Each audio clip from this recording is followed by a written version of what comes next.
시편 23편입니다. 우리 1절부터 6절까지 함께 합독하도록 하겠습니다. 제가 갖고 있는 구약성경 818페이지에 있습니다. 찾으신 줄로 알고 우리 함께 같이 잘 아는 말씀이지만 이 말씀 함께 선포합니다. 여호와는 나의 목자시니 내게 부족함이 없으리로다. 그가 나를 푸른 풀밭에 누이시며 쉴만한 물가로 인도하시는도다. 내 영혼을 소생시키고 자기 이름을 위하여 의의 길로 인도하시는도다. 내가 사망의 음침한 골짜기로 다닐지라도 해를 두려워하지 않을 것은 주께서 나와 함께 하심이라. 주의 지팡이와 막대기가 나를 안위하시나이다. 주께서 내 원수의 목전에서 내게 상을 차려주시고 기름을 내 머리에 부으셨으니 내 잔이 넘치나이다. 내 평생의 선하심과 인자하심이 반드시 나를 따르리니 내가 여호와의 집에 영원히 살리로다. 아멘. 너무나 잘 알고 있는 우리 시편 23편의 말씀을 다시 한번 오늘 함께 읽으면서 이 말씀을 묵상하기 원합니다. 다윗은 왕이었음에도 자신을 양이라고 하나님을 목자라고 고백하면서 이 시편 23편에 그렇게 고백하고 있습니다. 여호와는 나의 목자시니 내게 부족함이 없으리로다. 양은 목자를 잘 만나기만 하면 인생의 모든 문제가 해결이 됩니다. 부족함이 없다는 것은 소유의 양이 아니라 관계 질에 달려 있다라는 것을 말해주는 1절의 말씀입니다. 어쩌면 이 시편 23편에서 가장 핵심적인 이 본절을 뽑는다면 23편의 1절이라고 말할 수 있습니다. 무엇을 가졌느냐라는 것보다 누구와 함께 하느냐가 결정을 짓는 인생의 아주 중요한 요소를 우리에게 말해주고 있는 겁니다. 예를 들면 이런 것입니다. 어린아이가 장난감 가득한 방에 혼자 있을 때보다 아무것도 없는 넓은 운동장이지만 엄마 손을 잡고 있을 때 더 큰 안정감을 주는 것과 같은 그런 이해라고 생각을 해보시면 됩니다. 세상의 기준에서 부족함은 더 가져야 채워지는 물리적 공간이지만 성경적에 오늘 말하는 1절 이 시편 기자의 고백, 부족함이 없다라는 이 고백은 사랑 안에 내가 수용되어 있다는 이 영적 충만함을 말하고 있습니다. 오늘 우리가 시편 23편 1절을 생각하면서 내게 부족함이 없다. 정말 부족함이 없어서 부족함을 얘기했을까요? 아니죠. 세상은 채워도 채워지지 않는 것을 우리가 경험합니다. 그러나 오늘 시편 이 기자는 내게 부족함이 없다라는 것은 영적으로 내가 누군가 함께 함으로 채워짐을 지금 고백하고 있는 것입니다. 여러분, 목자가 나를 보며 하나님께서 나를 보며 너는 내 것이야, 내 양이야 라고 말해주는 순간 어떤 타인과 어떤 것과 비교해서 더 많은 소유를 가졌는 어떤 것보다 우리에게 갈증이 있다면 그 갈증을 멈추게 해준다는 거예요. 이런 표현이 정말 적절한 표현 같습니다. 세상은 채워라 이렇게 말하지만 하나님은 우리에게 뭐라고 말씀하시죠? 나를 따르라 라고 말씀하신다는 거예요. 채움의 끝은, 세상이 말하는 채움의 끝은 험으로 끝날 수 있습니다. 그러나 하나님을 따르는 우리의 목자 되신 예수 그리스도, 대목자 되신 예수 그리스도를 따르는 그 끝에는 만족이라는 게 있다는 거예요. 오늘 시편 기자가 그것을 우리에게 증거로 고백하고 있습니다.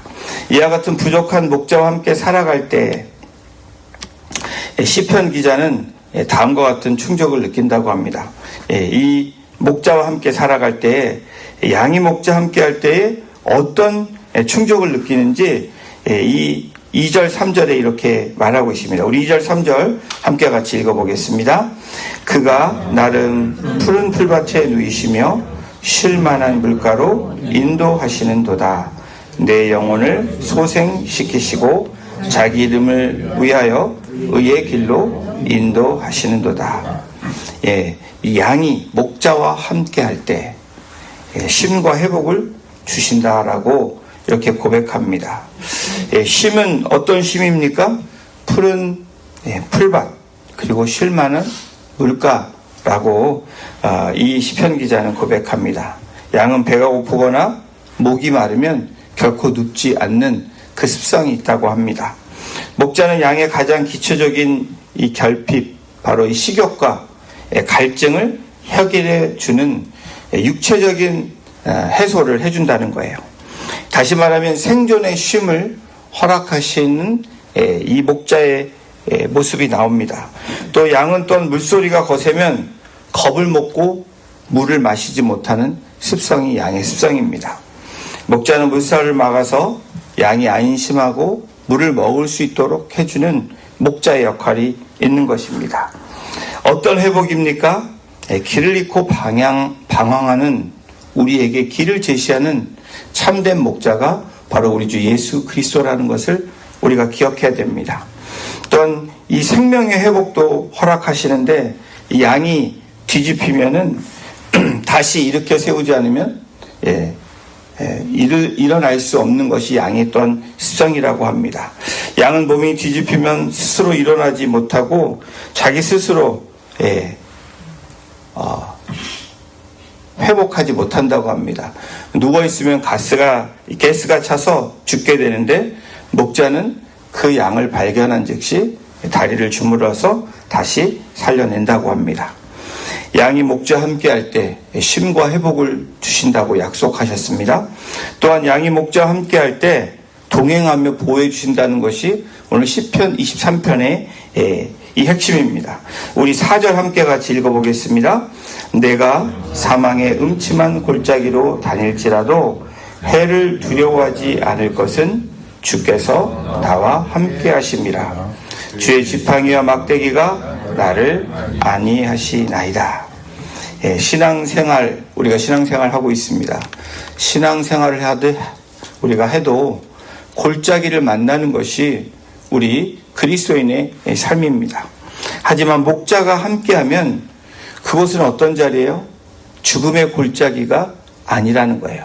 죽음의 자리가 아니라 지나가는 그저 통로라는 것을 우리에게 말씀해 주는 겁니다. 골짜기는 목적지가 아니라 더 좋은 곳으로 나아가기 위한 바로 지나가야 되는 과정이라는 거예요. 거기에 끝이 아니라 지나가는 과정이라는 것을 말해줍니다. 목자는 양을 골짜기에 버려두지 않고 반드시 통과하게 하신다는 약속의 말씀이 오늘 시편 23편 4절의 말씀입니다. 1절에서 3절까지 다윗은 우리가 이렇게 관찰해 보면 하나님을 그라고 불렀습니다. 그러나 드디어 4절에서 뭐라고 부릅니까? 주라고 부릅니다. 평안할 때보다 고난 중에 하나님과의 관계가 훨씬 더 깊어지는 이유가 바로 여기에 있는 거예요. 저와 여러분들도 마찬가지죠. 그냥 평상에 어떤 일이 평범하게 갈 때는 별로 하나님에 대한 이 깊은 관계가 별로 없습니다. 그러나 우리가 고난의 골짜기를 만날 때 하나님께 더 나아오는 그런 하나님과 깊은 관계가 있는 것처럼 오늘 이 4절을 통해서 우리에게 그것을 말씀해 주는 거예요. 하나님은 우리가 골짜기에 있을 때 멀리서 잘해봐라 라고 구경하시는 분이 아니라고 말씀합니다. 우리 곁에 오셔서 우리의 손을 잡으시는 분이에요. 우리를 품어주시는 분이라고 말씀합니다. 상황은 변하지 않을지라도 목자가 곁에 있다는 확신이 들 때, 그 손을 잡았다고 우리가 느끼고 확신이 들 때 그것은 더 이상 악을 골짜기, 죽음의 골짜기가 아니라는 겁니다. 그것은 하나님을 만나며 지성소로 통과하는 그 과정이라는 것을 믿으시는 저와 여러분이 되시기를 주님의 이름으로 축원합니다. 양이 목자와 함께할 때 쉼과 회복을 주고요, 또 동행하며 보호해 주십니다. 그리고 우리에게 그것으로 끝나는 것이 아니라 이 양들에게 잔이 넘치는 은혜를 경험하게 해주신다는 거예요. 우리 5절 6절도 다시 한번 나의 고백으로 함께 선포하겠습니다. 주께서 내 원수의 목전에서 내게 상을 차려 주시고 기름을 내 머리에 부으셨으니 내 잔이 넘치나이다.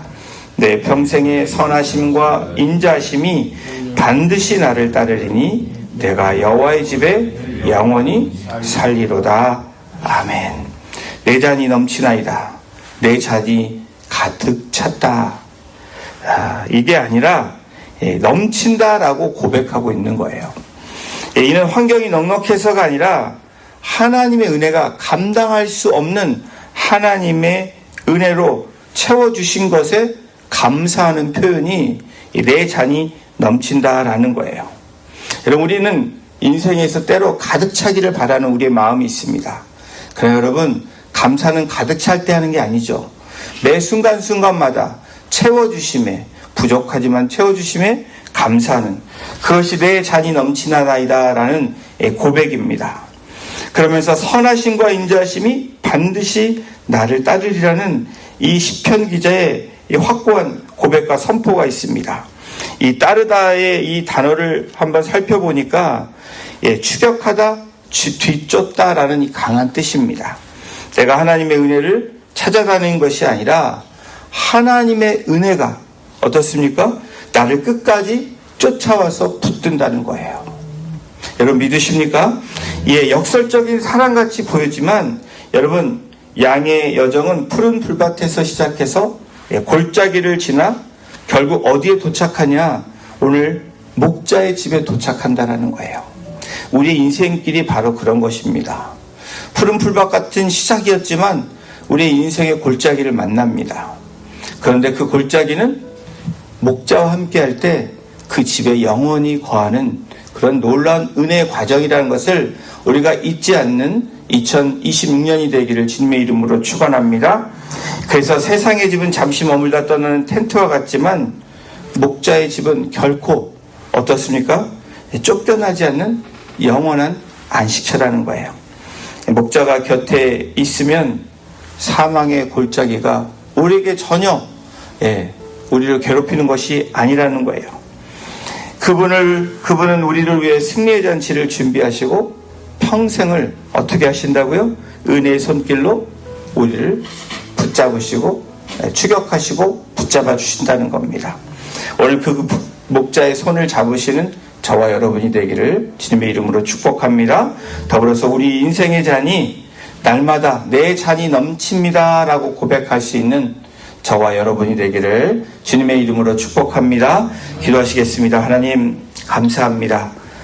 우리가 아는 성경의 말씀이지만 다시 한번 여호와는 나의 목자시니 라는 이 고백으로 시작해서 우리가 인생의 골짜기, 험한 골짜기를 만날지라도 주님이 함께 하시는 그 골짜기는 우리가 주님의 가장 안전한 이 성소, 지성소로 들어가는 것이고 주님의 그곳에서 함께 잔치에 참여하는 그런 은혜가 이 새벽을 깨우며 온 우리 한 분 한 분의 삶 가운데 임하게 하시고 오늘도 기도하고 우리가 부르짖을 때 하나님이 주시는 참 평안과 기쁨과 위로가 넘치는 우리 중보 기도자들 또 새벽의 용사들 될 수 있도록 하나님 인도하여 주시옵소서. 감사드리며 예수님의 이름으로 기도드렸습니다. 아멘.